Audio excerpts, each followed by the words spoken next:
পুলিশের গুলির সামনে বুক পেতে দিয়েছিল। আমার চোখের সামনে আমি এমন অনেক জন দেখছি, আমার বয়সী ছেলে পেলে।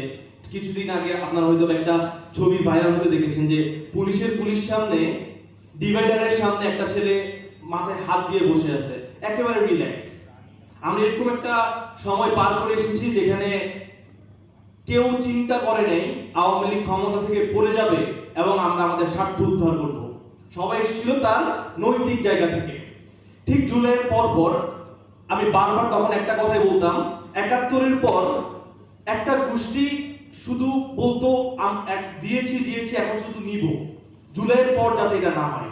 বাট আনফরচুনেটলি সেটাই হয়েছে। সেই নেওয়ার ধান্দায়, স্বার্থের ধান্দায় আমাদের আসলে জুলাইকে ১২ ঘাটে বিক্রি করে দিয়েছে বিভিন্ন গোষ্ঠী। তাতে কি হয়েছে আসলে?